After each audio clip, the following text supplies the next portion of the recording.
ฝ่ายได้ทำมาในอดีตและกำลังจะทำเวลานี้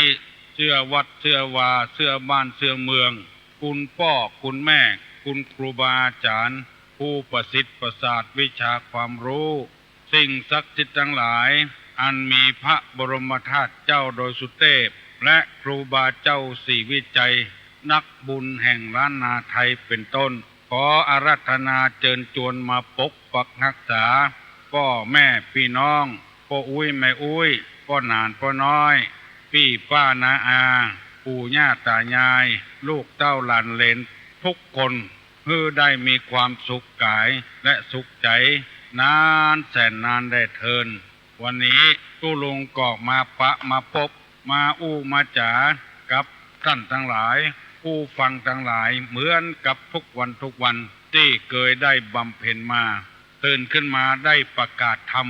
โบราณเป็นว่าเสียงก้องเสียงกองเสียงมองต่ำเข้าเสียงตุเจ้าเทศนาธรรมเป็นเสียงที่เป็นสิริมงคล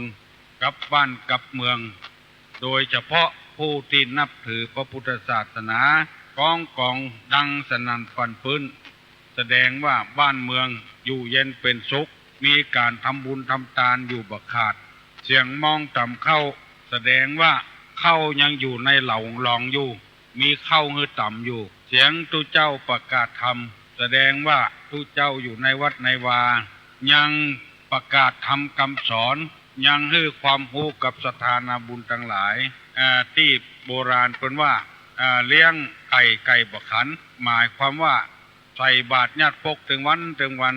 คือตุเจ้าแล้วประกาศธรรมสกรรมอันนี้เป็นเสียงมงคลเลี้ยงไก่ยังขันอยู่เป็นต้นต่อไปขอบเชิญพี่เชิญน้องทั้งหลายไหว้พระธรรมพระสงฆ์คือเป็นสิริมงคลก่อนเน้ออะระหังสัมมาสัมพุทโธภควาพุทธังภควันตังอภิวาเทมิกราบสวากขาโตภควตาธัมโมธัมมังนัมมัสสามิกราบสุปฏิปันโนภควโตสาวกสังโฆสังฆังนะมามิกราบอันทัพไมยังพุทธัสสะภควโตบุพาภะคณะมะกาลังกาโลมาเสนะโมตัสสะภะคะวะโตอะระหะโตสัมมาสัมพุทธัสสะนะโมตัสสะภะคะวะโตอะระหะโตสัมมาสัมพุทธัสสะนะโมตัสสะภะคะวะโตอะระหะโตสัมมาสัมพุทธัสสะพุทธังสรณังคัจฉามิธัมมังสรณังคัจฉามิสังฆังสรณังคัจฉามิตุติยัมปิพุทธังสรณังคัจฉามิตุติยัมปิธัมมังสรณังคัจฉามิตุติยัมปิสังฆังสรณังคัจฉามิตติยัมปิพุทธังสรณังคัจฉามิตติยัมปิธัมมังสรณังคัจฉามิตติยัมปิสังฆังสรณังคัจฉามิอิติปิโสภะคะวะอะระหังสัมมาสัมพุทโธวิชชาจารณะสัมปันโนสุขโตโรกาวิทูอนุตตโลปุริสะธัมมสาระอิสถาเทวะมนุษสานังพุทโธภควติสวากขาโตภควตาธัมโมสันติทิโกอากาลิโกเอหิปัสสิโกโอปนะยิโกปัจจัตตังเวทิตโพวินยูหิติสุปฏิปันโนภควโตสาวกสังโฆอุจุปฏิปันโนภควโตสาวกสังโฆญาญะปฏิปันโนภควโตสาวกสังโฆญาติตังจัตตาริ ปุริสายุคานิอัฏฐาปุริสาปุคลาเอสะภะคะวะโตสาวกสังโฆอาหุไนโยปาหุไนโยทักขิไนโยอัญจลิกาลนิโยอนุตตะลังปุญญเขตังโลกัสสาติกราบหนึ่งกราบสองกราบสามตอนนี้ไปจะได้ดำเนินรายการตามที่เคยปฏิบัติมาทุกวันเพราะว่ามีก็ออกไม่ออกศรัทธาได้โทรศัพท์มาบอกว่าขอให้ดำเนินรายการนี้ต่อไปเรื่อยๆคือสุขภาพทุลุงได้ดีขึ้นหายขึ้นก็เหมือนกับว่าเป็นปอนของจากสวรรค์อาการป่วยทั้งหลายก็ดีขึ้นมาและมีกำลังจิตกำลังใจที่จะมอบความรู้ต่างๆให้แก่คนทั้งหลายฟังเคยได้ศึกษาเล่าเรียนมาจะใดก็นำมาเสนอตัวอันมันแปลกอยู่อย่างหนึ่งก็ออกไม่ออกมันเป็นธรรมชาติคนเดียวคือกับคนหลายคนนี่กำลังมันน้อยคือคนจะได้รับประโยชน์นี่น้อยคนเดียวคือกับคนหลายคนนี่เหมือนกับพ่อกับแม่เลี้ยงลูกเลี้ยงเต้าเนี่ยบางทีก็โดนลูกด่าก็มีลูกละฟังก็มีผลประโยชน์มันน้อยแต่อย่างใดก็ตามการฮื้อธรรมะนี้เป็นการตานอย่างหนึ่งเรียกว่าธรรมตานได้มีหลายคนเคยโทรศัพท์มาว่าใจเย็นขึ้นใจดีขึ้นเป็นพญาติตั้งจิตตั้งใจก็หอมหายไม้แควนขึ้นถึงจะได้มอกคนสองคนตุลุงก็พอใจแล้วแต่มันตรงกันข้ามคนหลายคนฮื้อคนเดียวนี่มีผลประโยชน์นักมีบุญคุณนักคนเดียวฮื้อหลายคนนี่บุญคุณบ่นักอันนี้สูงบ่นักแต่คนหลายคนฮื้อคนเดียวนี่อันนี้สูงนักเหมือนกับลูกหลายคนปิกมาเลี้ยงพ่อมาปิกมาเลี้ยงแม่เปิ้นอวดเปิ้นอ้างว่าลูกของหมู่นี้ดีกว่าคนปิกมาใจใส่พ่อปิกมาใจใส่แม่บอกว่าลูกไม่ยิงบ่ลูกกระจายอันนี้ลงคืดใจก็เนอะแล้วเวลาฟังนี่ทำอย่างหนึ่งเป็นคติเตือนใจนะ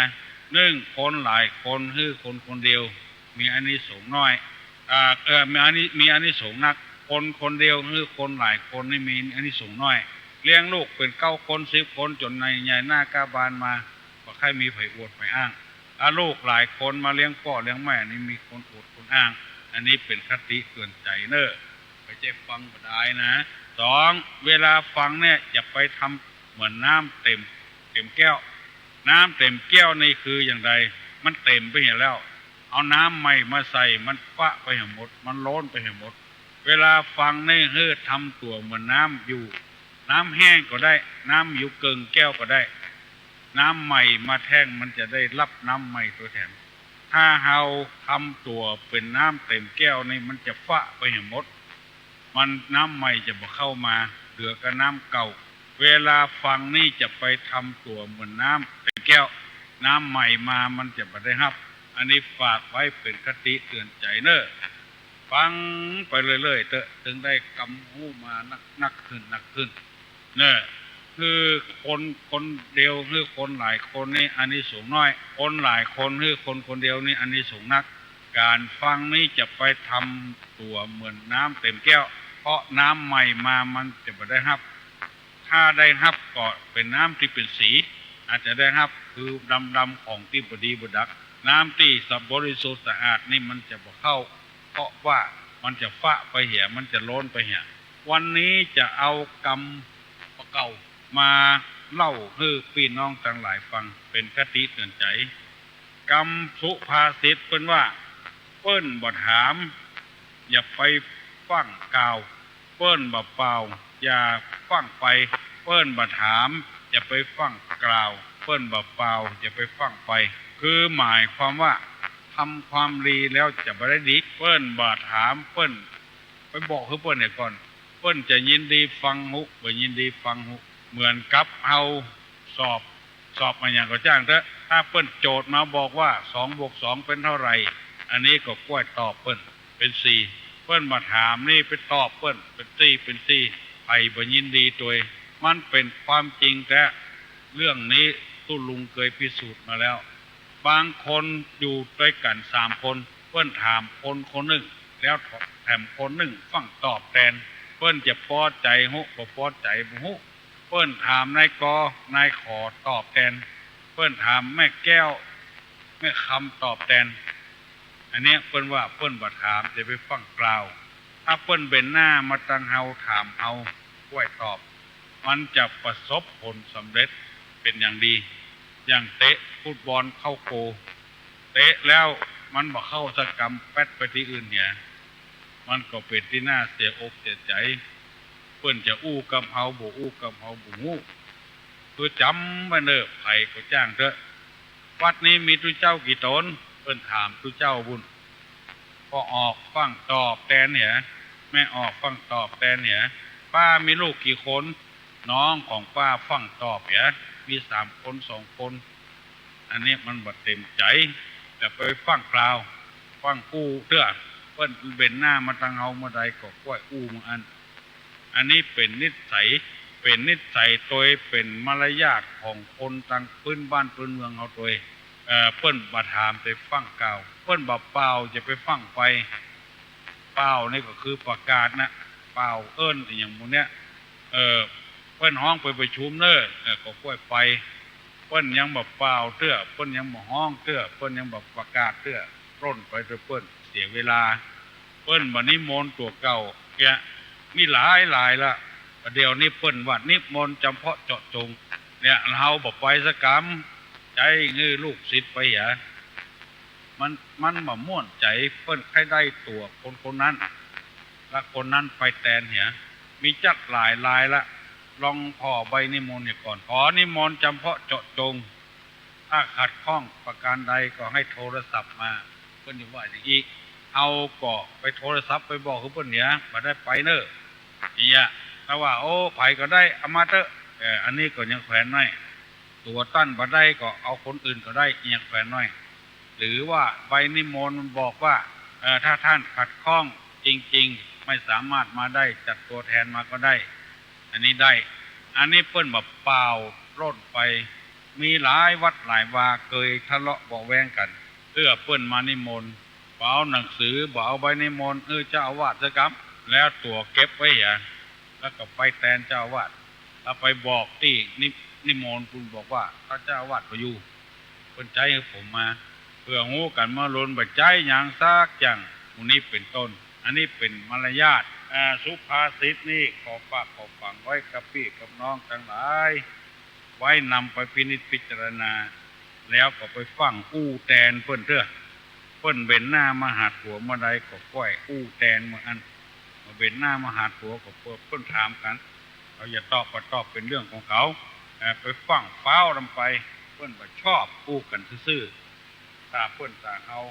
ใครอู้กับคนหนึ่งอู้แตนเนี่ย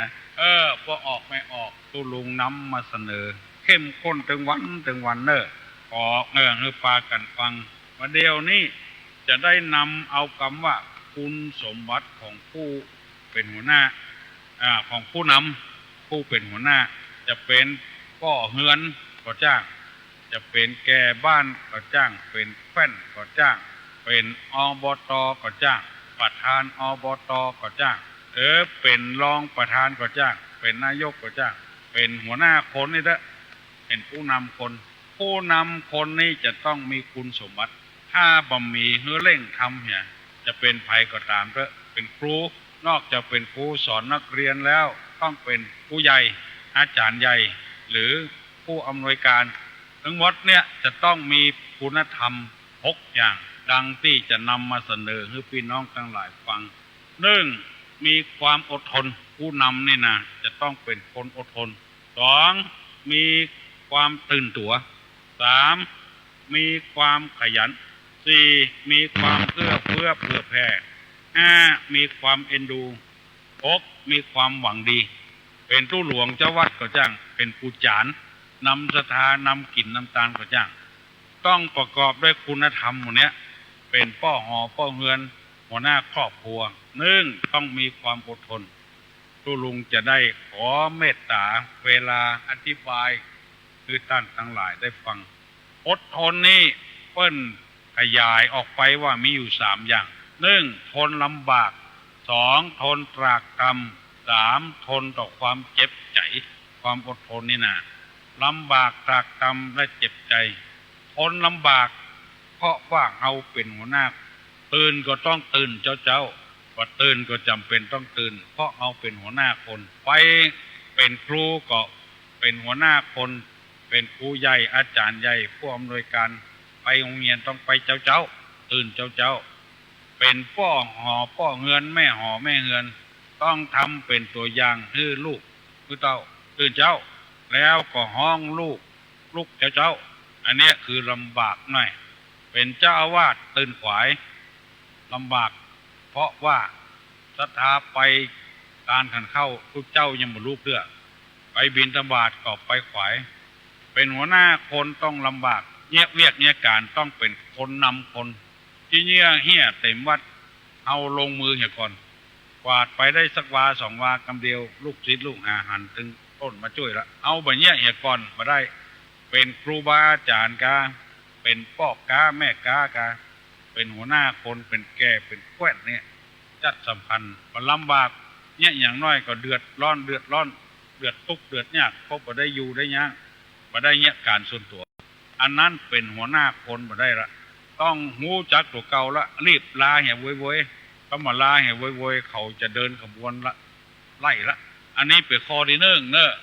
เพราะเวลามันน้อยตุลุงอธิบายอย่างนี้ฟัง2ตรากตรำต่อการต่องานรับดึกลุกเจ้าฮ้อนบอกว่าหนาวบอกว่าฝนตกฟ้างองบอกว่าตรากตำบ่เดือดบ่ร้อนอย่างทนไปบ่บ่นบ่ว่าอย่างเป็นแม่บ้านก็ตรากตำเป็นพ่อบ้านก็ตรากตำจะไปบ่นจะไปเดือดบ่นถ้าเดือดแล้วมันเอาไปใจนี่มันระบายไปเห็นแล้วอดมือกินมือก็อดไปคือลูกได้หูได้หันขนาดของดีๆนี่เอาให้ลูกกินไปหงห้ำหงเฮียนพ่อแม่กินข้าวกับน้ำเมียงกระจอมกินไปละลูกได้กินดีๆเข้ามาเข้าลูกถ้ามันลวกมามันจะหูคนเดียวมันเดือดร้อนพ่อสูเนี่ยทุกพ่อสูเนี่ยไอ้อย่างมูนี่จะไปบ่นไปเดือดต้องตรากตำพ่อแม่ถ้าเป็นคนอย่างอี้ชื่อว่าเป็นพ่อแม่ที่ดีเป็นหัวหน้าคนดีๆเป็นผู้นำคนดีๆ หัวหน้าอย่างเขาจ้างเด้อต้องตรากตำจำลูกน้องเนี่ยการแดดฮ้อนเพลงหัวหน้าไปลบอยู่ที่ห่มเนี่ยอันนี้มันขาดคุณสมบัติของผู้นำเมื่อลูกน้องทำการกลางแดดผู้นำก็ต้องอยู่กลางแดดอยู่บนเฮือนตบมือจำเพิ่นไล่มาวอเนื้อตัวบ่ไปอยู่บนเฮือนตบมือคือเพิ่นไล่คือมาวอคบเพิ่นคือตัวเองปลอดภัยอันนี้ชื่อว่าเป็นผู้นำที่ดีก็ได้ตัวต้องลงมือโดยมาวอเนื้อไล่โดยกำค้อนไล่โดยกำค้อนไล่มาวอก็ไปกำไม้อันเดียวตอนกำไม้อันเดียวก่อนเอากว้างมันไม่มีค้อนละอันเดียวมันโล่นมาครบละไล่ละหนีละต้องเอา2 อันกำค้อนไล่มาวอต้องตรากตำแล้วอันสุดท้ายเรียกว่าทนต่อความเจ็บใจได้ยินเสียงกระทบกระเทือนอย่างพ้องอดเอาทนเอาอย่างนายกคนเดียวเนี่ยทนต่อความเจ็บใจมีพ้องเปิ้นใส่ลายป้ายสีโอ๊ตเอาบัดนี้คือเรื่องเกิดขึ้นอดเผ็ดกินหวานอดสารได้ซ่ากรรมเก่าคนว่าอย่างอันนี้เป็นคุณสมบัติของผู้นำข้อที่1ข้อที่2มีความตื่นตัวไปหันในอย่างที่ไหนเอามาปรับปรุงมาแก้ไขในบ้านของเราเป็นตู้หลวงอยู่วัดปาศรัทธาไปกินไปตานศรัทธาจะได้หูได้หันเปิ้นแล้วถึงเวลาเอามีก็จะได้เงียบเหมือนเปิ้นเป็นตู้หลวงเจ้าวัดนำศรัทธาไปปล่อยหลวงกาไปงานต่างๆกาไปไหว้ภาษาพระบาทพระธาตุกาศรัทธามันไม่ใช่เหมือนกันคนบางคนว่าโอ้ทุกเจ้าเอาอย่างอี้เนาะเอาอย่างเปิ้นนะที่เอาไปหันนะเปิ้นเนี้ยกันอย่างใดตื่นตัวตลอดเวลามีการมีงานอย่างยามฮ้อนยามอย่างนิมนต์ทุกเจ้ามาเจริญพุทธมนต์กามาฉันเพลบ้านอื่นบ้านไก่เปิ้นแจกผ้าเย็นกันถวายให้แก่ทุกเจ้ามันฮ้อน มาแผ่บ้านเฮาขอเนี้ยอย่างเปิ้นเนี้ยตื่นตัวอันนี้อย่างลักย่านะอย่างอื่นๆแถมไปวัดไปว่าเปิ้นโอ้วัดเปิ้นปูตัวนอนเต็มวัดหญ้าคงก็บ่ออกสะอาดสะอ้านดีทุกตั้งกวาดมาแผ่บ้านศรัทธาก็ปากันเอ้าทุกเจ้าเขาปูตัวนอนอย่างเปิ้นเนาะยี่เป็นต้นตื่นตัวเอาบ่ได้บอกคือเปิ้นแต่เปิ้นไปหันปาศรัทธาไปเอี่ยวไปแหวงหันน้อยนี่น้อยตู้เจ้าไปเหตุการณ์หนึ่งศรัทธาไปเหตุการณ์หนึ่งก็จะบูเรื่องกันไปโดยกันนั่นนะอันนี้กู้ถึงศรัทธากู้ถึงเจ้าบ้านเหมือนกันพ่อหลวงก็ดีแก่บ้านก็ดีกำนันก็ดีแฟนก็ดีก็ต้องอย่างเงี้ยตื่นตัวตลอดเวลาเพื่อนเนี้ยแล้วมันดีเขาก็มาทำตื่นตัวตลอดเวลาอบตก็ตามไปหันเพื่อนเนี้ยเพื่อนทำแล้วมันดีก็ไปทำต่อจนได้รางวัลผู้นำในครอบครัวก็อย่างเดียวกันเป็นพ่อบ้านเป็นแม่บ้านเป็นผู้นำแล้วไอ้อย่างที่เขาบ่มีเขาก็ต้องตื่นตัวบางรายนี่ตึงบ่ตื่นตัวอย่างลูกตึงผัวตึงเมียพริกมีเงินเหนือเกลือไม่เงินใต้พักแคบมีครอบครัวบ่เซาะบ่แสวงหาอย่างมาไว้ตั้งแต่หม้อไห้ทลายปากขึ้นมาหม้อนึ่งไห้เข้าต่อไฟก็ต้องมีไว้ต้องตื่นตัวแต่เวลาครอบครัวใดถ้าบ่ตื่นตัวตื่นใจมันก็อย่างอั้นตลอดเวลาสืบเผื่อลูกเผื่อเต้ามาหันพ่อหันแม่ตั้งไฟนึ่งเข้าสักเตื้อแกงสักเตื้อตำน้ำพริกน้ำพงสักเตื้อก็แบบเนี้ยเหมือนกับพ่อกับแม่สืบไปไม่ต้องเป็นอย่างต้องตื่นตัวอันนี้เป็นข้อที่สองนะหนึ่งต้องมีความอดทนสองต้องมีความตื่นตัวการเสาะว่าหากินก็อย่างเดียวกันกล้าขายอย่างมันบัดตันก็เอายังไม่แถมตื่นตัวต้องแข่งทำงานแข่งกับเวลาไว้จุกอยู่จันอยู่นี่ประสานเตื้อ อย่างในทางพระพุทธศาสนาในวัดในวาอยู่อย่างใดก็อยู่อย่างอันนะปีแล้วจะได้ปีนี้ก็อย่างอันนะบ่ตื่นตัวเตื้อความเจริญก็บ่เข้ามาสู่ในพระพุทธศาสนาในวัดในวาถ้าเขาตื่นตัวตื่นใจกันช่วยกันทำอย่างเวลาเนี้ยทางจังหวัดเชียงใหม่เจ้าคุณราชสิทธาจารย์เจ้าอาวาสวัดพระธาตุดอยสุเทพทำกูอย่างเผยแพร่ธรรมะตั้งสถานีวิทยุกระจายเสียงเอารายการของตุลุงไปประกาศแถมต่อไปแถมมือคนได้ใจสถานีวิทยุได้ฟังตุลุงเกือบค่อยบ้านค่อยเมืองอันเนี้ยเป็นการตื่นตัวบัดใจว่าฟังบ่ได้ม่วนบ่ได้คือฟังแล้วมันตื่นตัวเนี่ยเป็นหัวหน้าคนได้เป็นผู้นำคนได้เป็นอะไรอย่างก็เป็นได้ตื่นตัวตลอดเวลาเอาบาลีมาสอนเอานักธรรมมาสอนเอาอภิธรรมมาสอนเอาศาสนาวาทิตมาสอนอยู่ใกล้โรงเรียนเปิดไปสอนธรรมะให้นักเรียนวัน10 นาที20 นาที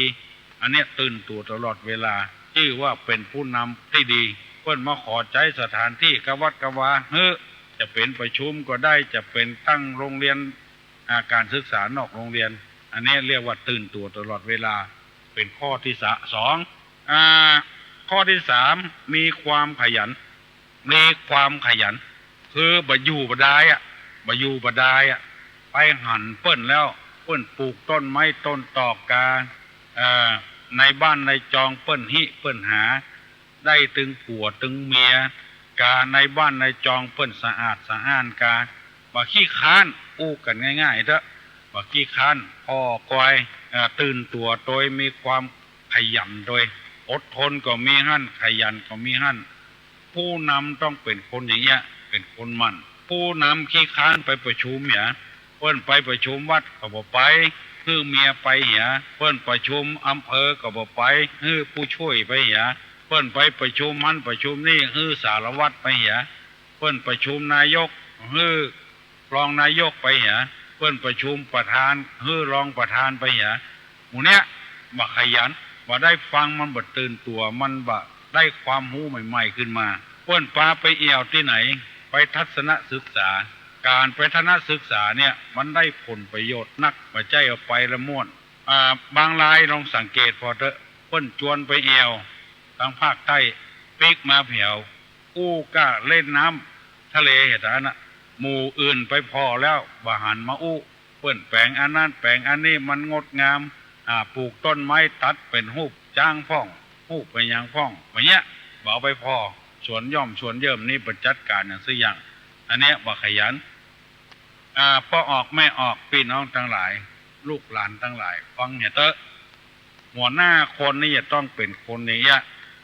มีด้วยกัน6 ข้อด้วยกัน1มีความอดทน2มีความตื่นตัว3มีความขยัน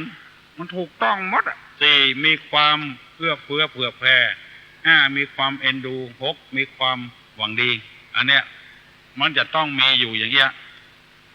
หัวหน้าคนใดหัวหน้าครอบครัวคนใดตุหลวงวัดใดเจ้าคณะตำบ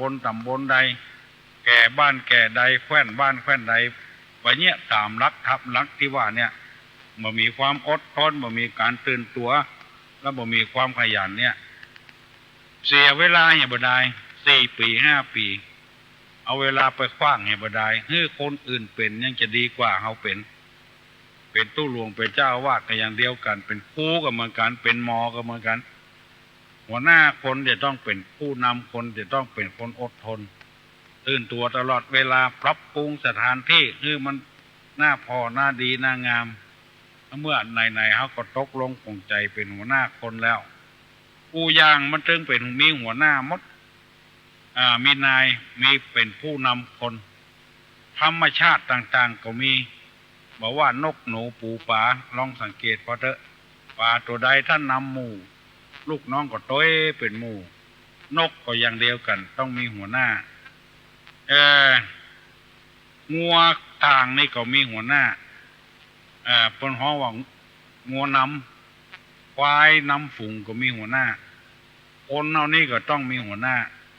เมื่อตกลงปลงใจว่าจะเป็นหัวหน้าคนแล้วเป็นพ่อคนแม่คนเปลี่ยนเป็นผัวกันเมียกันแล้วจะต้องมีคุณธรรมนะไม่ใช่นับได้นับเป็นไม่ใช่นับได้นับเอานะ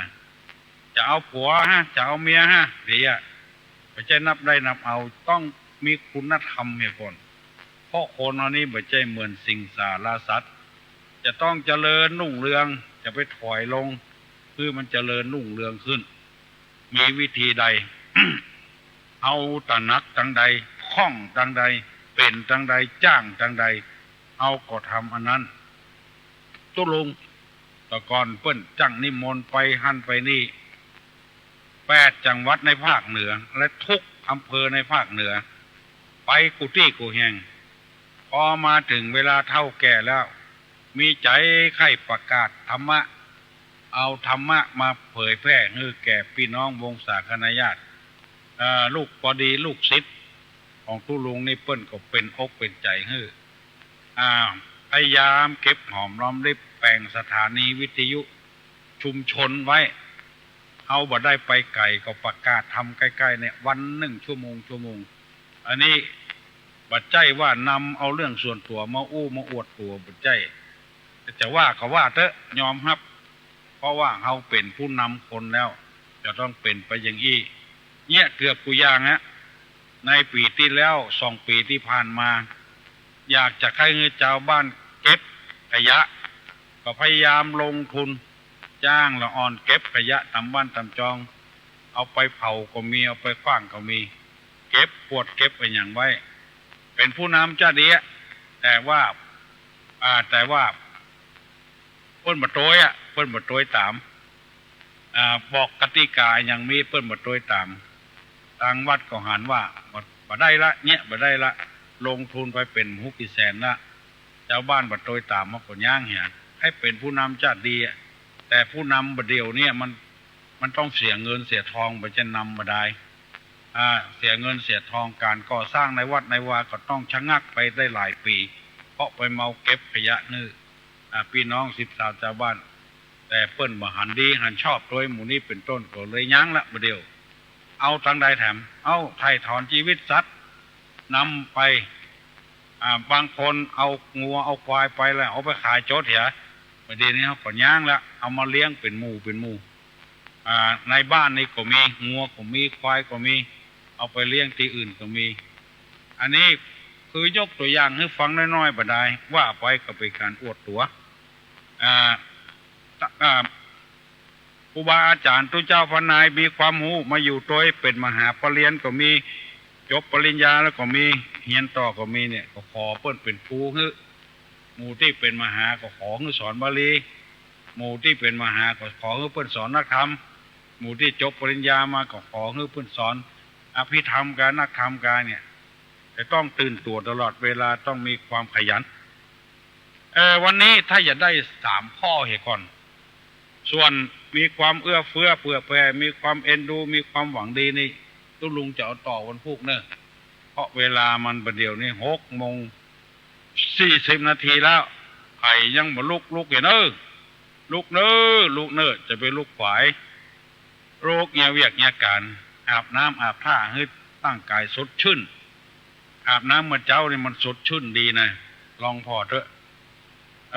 แปรงสีฟันเดี๋ยวเรียบร้อยแล้วก็เข้าห้องน้ำอย่างเสร็จแล้วประกอบชำระร่างกายเข้าห้องน้ำสบายอกสบายใจประเดี๋ยวนี้ได้นำเสนอได้3 ข้อให้ก่อนเนอวันพุธตุลุงจะนำเสนอกัน3 ข้อมาลุนฟังเนอขอประกาศเนอวัดดอนแก้วตำบลดอนแก้วถ้าไผ่ไข้หูตี้ก็ลงที่หน้าค่ายกองพันสตางค์แล้วก็ไปตะวันออกประมาณสัก50-60 เมตรเนี่ยหรือว่าเกือบกิโลแล้วเอารถเข้าไปติดต่อที่วัดดอนแก้วเพื่อนจะบวชละอ่อนหรือดื้อร้อนเอาละอ่อนไปอบรมบ่มในตำบลดอนแก้วก็ได้ตำบลอื่นก็ได้ฮัลโหลสวัสดีครับตุลุงครับโอ้สวัสดีเนอะสวัสดีมาเจ้ากุดมอร์นิ่งครับคุณลุงแค่ถามนักบุญบานที่น้องเป็นทุกเจ้าแต้ครับที่ไหนหันในทีวีบุกบาทคงอย่างกี่โมงที่ประท้วงกันแค่บอกผ่านนี้มีทุกเจ้าว่าเป็นทุกเจ้าบ้านเฮาเลยครับทุกเจ้าแต้ทุกเจ้าที่ไปประท้วงครับโอ้ประเดี๋ยวนี้ตะกอนเป็นทุกเจ้าเนอะครับเป็นทุกเจ้าแล้วก็มีความคิดแปลกประหลาดเหลือเปิ้นแล้วไปอยู่ที่ไหนก็อยู่บ่ได้เพราะว่าเป็นทุกเจ้านี่มีกฎเกณฑ์นักลำไปพอเสนอให้แก้ไขปรับปรุงตัวนั้นแล้วก็คณะสงฆ์ทั่วประเทศเนี่ยเพิ่นบ่ยอมรับเพราะว่ามันเพิ่นก็เลยไปอยู่กับธรรมยุทธ์ก็ได้พวกก็บ่ได้ไปหามนิกายก็ได้ก็เลยลาเมื่อลาแล้วก็ทางคณะสงฆ์เพิ่นก็เอาบ่ฮื้อเป็นทุกเจ้าเองเพิ่นยังใส่ผ้าคักผ้าดำของเพิ่นบ่จะคักก็บ่ใช่ผ้าดำของเพิ่นก็นุ่งก็บ่เหมือนทุกเจ้าสวายไปสวายมาเป็นลัทธิเหมือนกับแล้วก็ว่าอาตมาก็บ่อาตมาเก่าแล้วกุมบาทเขาเนี่ยกุมบาทเนี่ยเหมือนทุกเจ้าแล้วบ่ใช่ทุกเจ้าบอกฮู้ๆให้เนอะไม่อย่างทุกเจ้าไปอยู่กับเพิ่นจะไปฮ้องทุกเจ้าแค่ตามอย่างอีกแล้วตุลุงผมฟังตุลุงมันม่วนดีครับยินดีเนอะครับข้องใจอย่างเงี้ยถามอย่างเงี้ยเต็มอกเต็มใจดีเนาะครับเปิ้นไล่ออกไปละเปิ้นเหมือเป็นทุกเจ้าแล้วก็ไปตั้งสำนักประเดี๋ยวนี้เผยแพร่ทั่วประเทศกระทั่งอันตอนที่เป็นหัวหน้ากับไอหัวเปียงนั้นตายนะหนีละครับหัวเปียงเนี่ยปาทุเจ้าไปปาที่ทุเจ้าไม่ใช่ทุเจ้านะเพื่ออย่างก็อ้างธรรมะบุตรอ้างศีลธรรมแล้วเราเนี่ยก็เป็นไม่ใช่ศีลจะทำใช่ถิ่นจะทำยินดีนะธรรมสกัดครับเจริญพรบุคคลผู้ที่จะบวชได้นี่นะต้องเป็นผู้ชายอายุ10 ปีขึ้นไป2เป็นคนมีสติปัญญาดีฮัลโหลเจริญพรลุงได้ยินละตุลุงอยู่บักคำหลวงกันนึงบักคำหลวงปุ้นครับผมไก่แก่ว่าวันนะตุลุงยินดีเนอะอีกต่อบ้างมันเรื่องนี้ตุลุง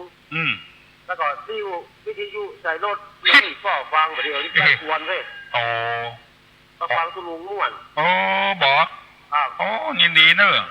กำลังใจขึ้นหนึ่งขั้นนะครับป้อนั่นเนอะป้าอุ้ยครับฮัลโหล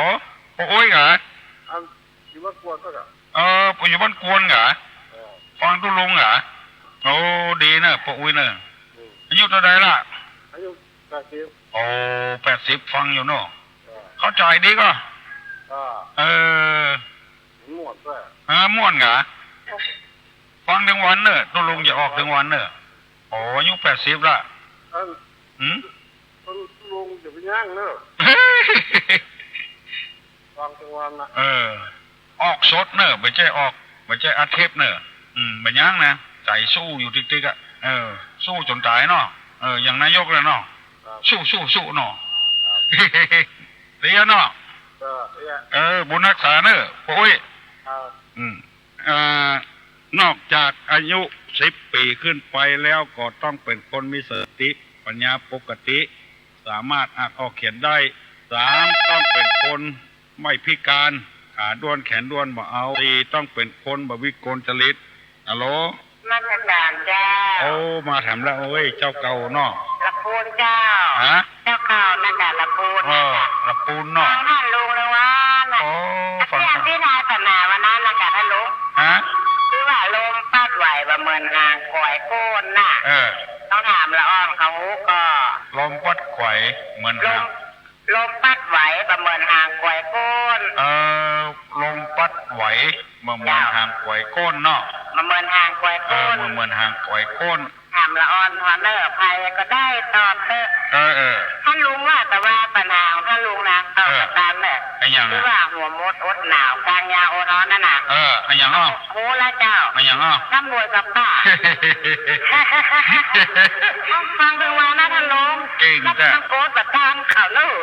เก่งเลยท่านลุงว่าอยู่หนองหมูยังหมูยังบ้านเดิมอยู่หนองตองอ่ะเจ้าอยู่หนองตองไหมกะเจ้าอันนั้นมาอยู่โดยพ่อร้อนเพื่อได้50 ปีแล้วเจ้าไปบ้านอย่างหนองตองอ่ะอันบ้านเหล่าปลานน่ะ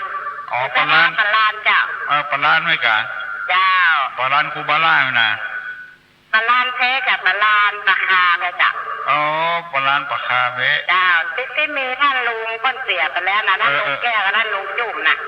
ท่านจุ่มไม่ใช่คูบาจุ่มเนาะเจ้า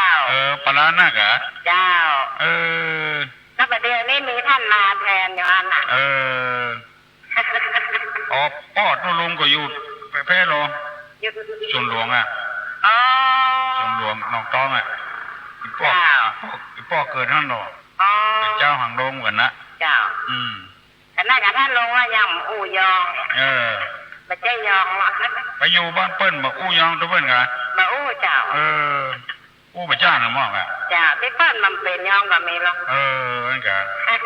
ฟังม่วนฟังท่านลงฟังตัวว่านะแล้วมันโทรบัดตาลบัดตาลเปิ้ลเนาะเจ้ายินดีเนอะเจ้าถ้าเจ้ากับไหว้พร้อมท่านลุงนะจ๊ะไหว้พระเจ้าตัวเจ้าบุญรักษาเนอะเจ้าอยู่ดีมีสุขท่านลุงอยู่มันเมินเนอะว่าเนอะอยู่มันเมินเจริญพรเนอะโอ้ม่วนอกม่วนใจแต่เฮ้ยปันศีลปันปอดทุกเจ้าก็มีนอกไปจากนั้นก็ว่าเป็นคนวิกลจริตว่าเป็นมีความประพฤติดีแล้วก็สอนง่ายว่านอนสอนง่ายแล้วก็ได้รับอนุญาตจากพ่อจากแม่ติดต่อที่วัดดอนแก้วเนอะลงที่หน้ากล่องพันสตางค์ฮะลาไผ่เพิ่นจะเริ่มตั้งแต่วันที่20 เมษาไปถึงที่5 พฤษภาไปค่อยเป็นเจ้าภาพบวชเนนก็800ถ้าตู้เจ้านี่ก็1,200เครื่อง5 เครื่องก็เครื่องปันเครื่องของเนนนี่ก็500 บาทก็100ชุดก็100หมอนก็100ผ้าต้วบก็100ทุกขภัณฑ์ต่างๆแป้งสีฟันยาสีฟันก๊อกอาบน้ำสบู่ถูตัวนี่ก็50 บาทผ้าอาบน้ำก็50 บาทน้ำปานะในมือแล้ว1 ปันน้ำปานะนี่ก็คือ น้ำส้มกันในกาน้ำโอวันตินในกาอย่างมูนี่เนี่ยน้ำปานะก็ถ้าอย่าเหมา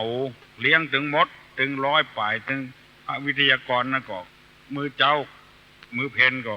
3,000 บาทหรือว่าตามเจตนาศรัทธาขาดหลุมของเด่น100 บาทถ้าใครจะเป็นเจ้าศรัทธาเนี่ยก็ไปฮับในตำบลดอนแก้วในฮับในกุวัดเนอะ ตั้งแต่วัดดาราพิมุกวัดดอนแก้ววัดโสภณารามวัดปิยารามวัดสันเมืองอารามสันเมืองประชารามแล้วก็วัดพระนอนขอนม่วง6 วัดเนี่ยถ้าใครจะเป็นเจ้าภาพอันใดก็ได้ อันนี้ขอประกาศประชาสัมพันธ์ให้ ญาติโยมทั้งหลายได้รับทราบโดยเฉพาะอย่างยิ่งในตำบลนนแก้วนี่วันเดียวนี้จะถามน้องอามน้องพิมพ์น้องอะไรอย่างฮะน้องป๊อปน้องบิวตุลุงจะถามว่าสมมติว่าตุลุงลูกวัดโสพนารามไปวัดดอนแก้วไปเมื่อ9 โมงไปถึงวัดดอนแก้ว12 โมงจะถามว่าแม่ของตุลุงชื่ออย่างเนี่ยจากวัดโสพนารามไปวัดดอนแก้วไป9 โมงไปแผ่ปูน12 โมงแม่ของตุลุงชื่ออย่างเนี่ยน้องอามก็ได้น้องป๊อปก็ได้น้องบิวก็ได้น้องพิมพ์ก็ได้ใครได้ลองตอบมาแม่ของตุลุงชื่ออย่างลูกนี่ไป9 โมงไปแผ่ดอนแก้ว12 โมงแม่ตุลุงชื่ออย่างไว้เนอะถ้าบัดตอบคือคนอื่นตอบเนอะอย่านับถึง10 1 2 3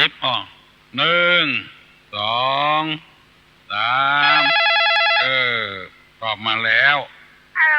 ไปหาเสียงเจ้าฮะน้องอย่าง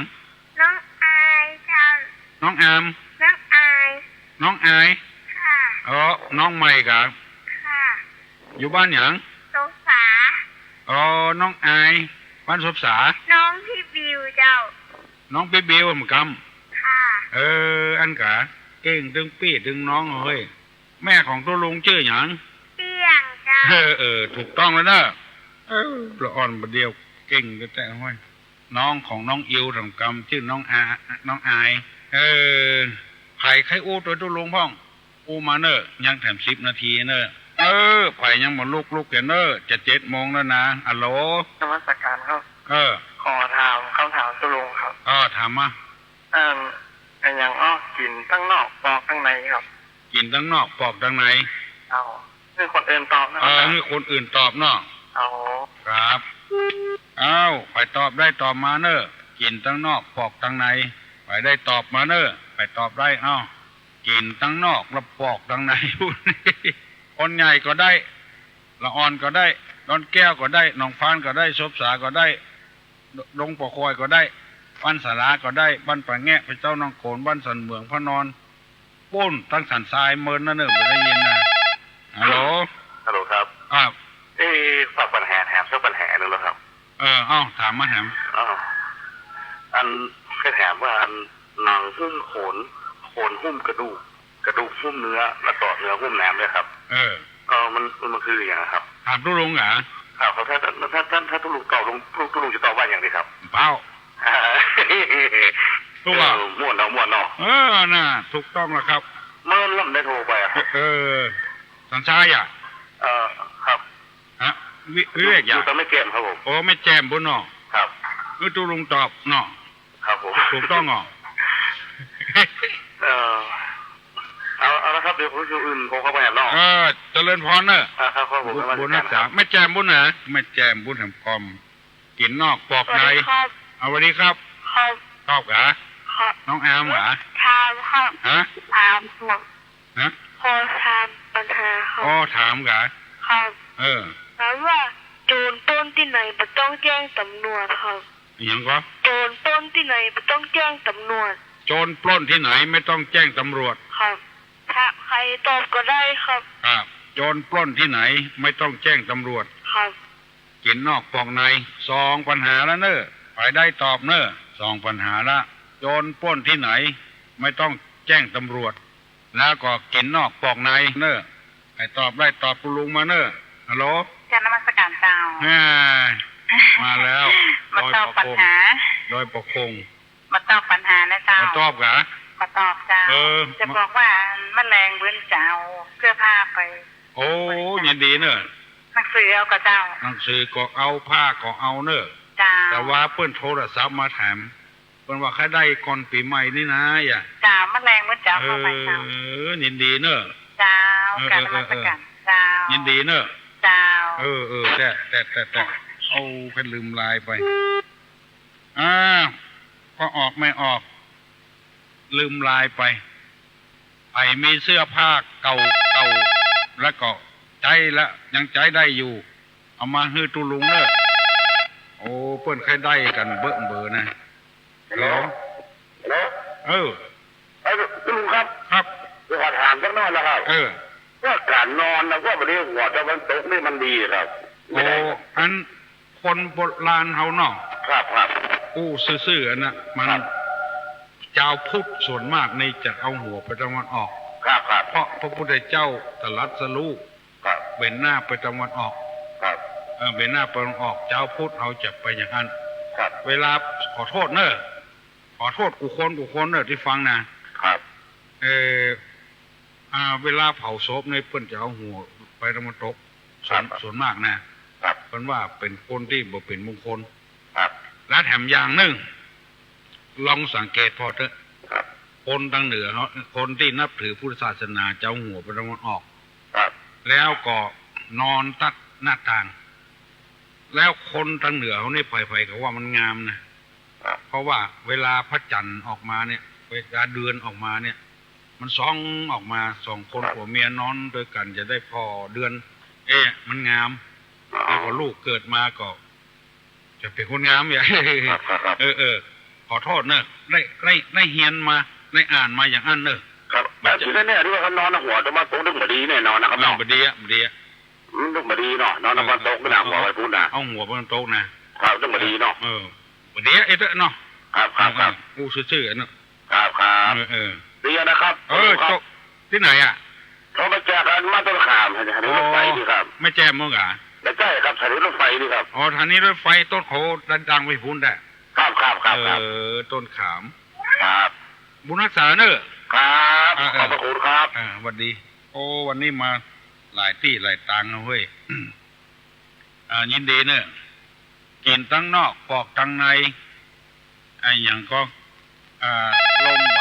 แกว่งหางครับอย่างหูแถมอันลืมไปละฮัลโหลโอ้อย่างเสียงก้อยฮะเสียงก้อยได้ยินมันก้อยโอ้บันปะแกโอ้หลบปูนบน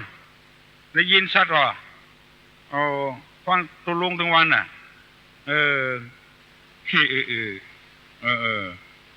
อ๋อเป็นตอบปัญหาตุลุงอ่ะเนาะไตไก่อ่ะเนาะกินตั้งนอกแมนเมินล่ะ กินตั้งนอกปอกตั้งในอ่ะเนาะบุญรักษาเนอะอยู่ดีมีสุขหิมากะขึ้นเนอะจกดีเจ้าจะไปโคตรไปเกียดให้ตุลุงเนอะใจเหียนปากนะมันอู้ยองนี่ใครอู้หนึ่งวันน่ะมันอู้ม่วนใหญ่เหลือเปิ้นน่ะเนาะบ้านเฮาอ่ะขี้เพิ่งเนี่ยคนไทยว่าขี้พึ่งเนี่ยสู้ละปูนไรขี้พึ่งใหญ่ดีมันม่วนดีกินนอกปอกในไตไก่รถไปเห็นแล้วฮัลโหลโทรมาใหม่เนอะกินนอกปอกในไตไก่ที่น้องอามถามตะกี้มันอู้นักนำไปตู้ลุงลืมไปเห็นละไปตอบน้องอามได้ก็ตอบมาเนอะอย่างหูลืมไปละไปจะอู้ด้วยตู้ลุงอู้เนอะไปมีผ้ามีครัวที่ใจได้อยู่แล้วบ่ใจละเอาละไว้บ่ได้เนี่ยซักรีดใส่กล่องมาห่อ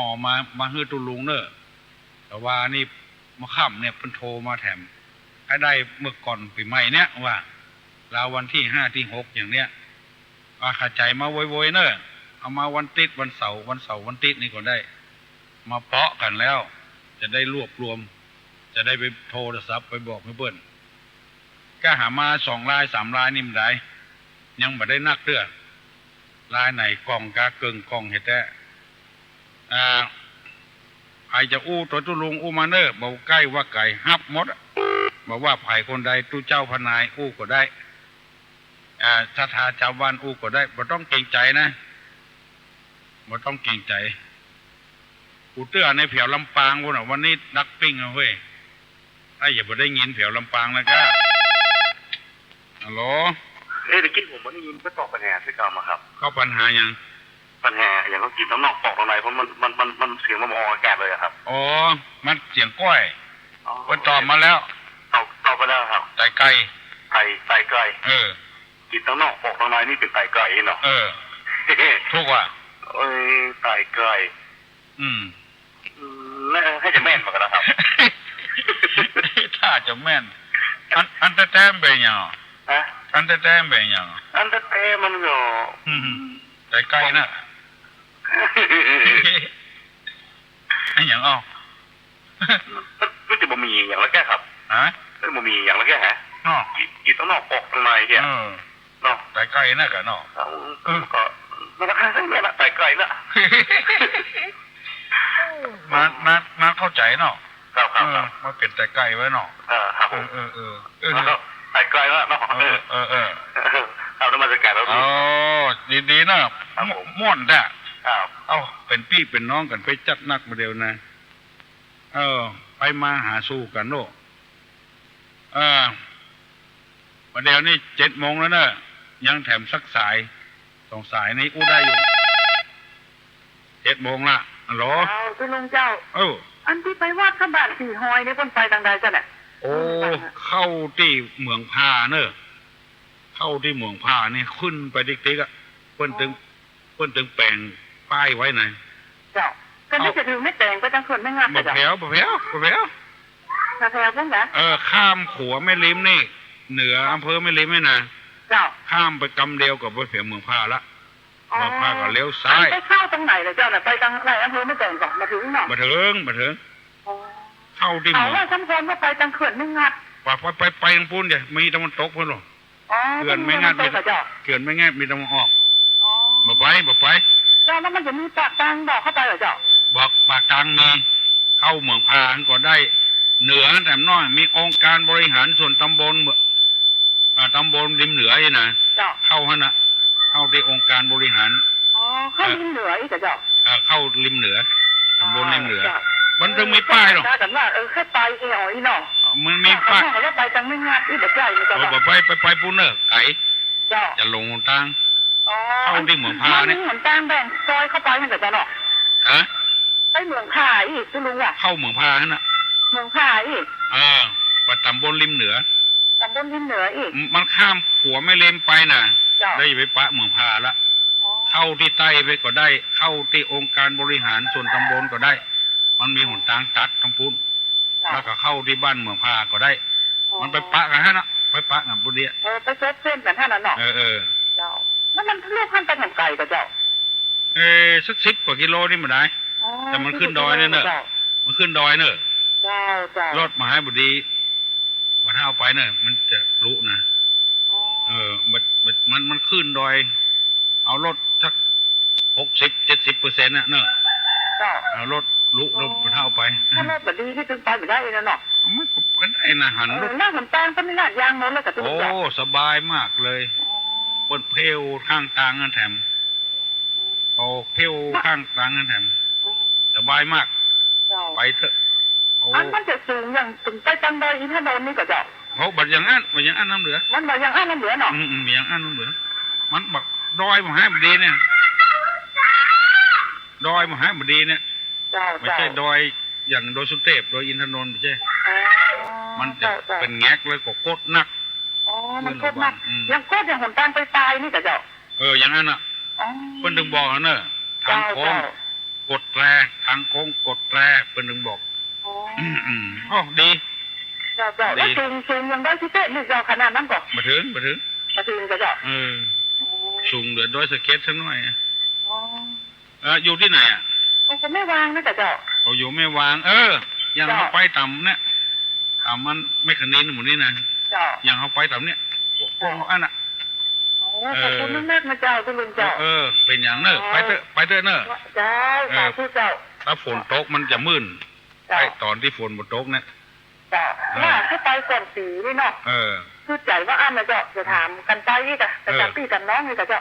เอาหมูเขากลับไปอ่ะเจ้าบอกเฮ้ยบ่ได้ว่าอันรถลุบ่ถ้าเอาไปที่ไหนเจ้าขอบคุณมากๆเจ้าเอารถดีๆหน่อยไปเนาะบุญรักษาเนอะเงือปลากันอยู่ดีมีสุขอัญมั่นขวัญเงินหิมากาขึ้นถึงมีโจกมีลาบ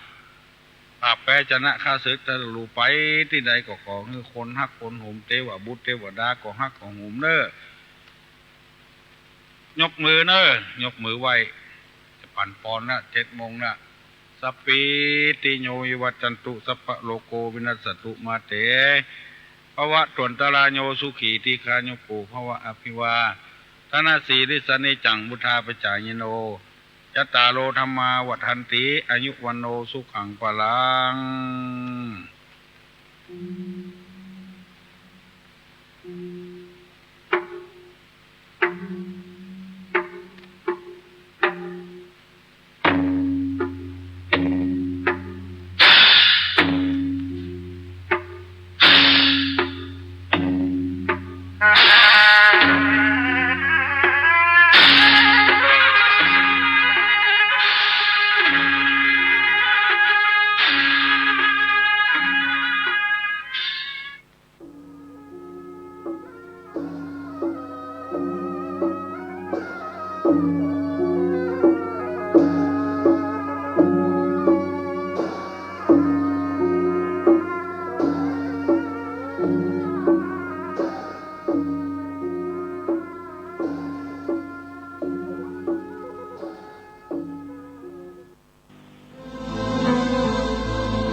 ขณะนี้ท่านกำลังฟังสถานีวิทยุกระจายเสียง FM 104.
เรื่องการเทศนา การเขียน การค้นคว้าซึ่งอาจจะเป็นเรื่องเฉพาะตัวแต่ก็สามารถฝึกขึ้นมาได้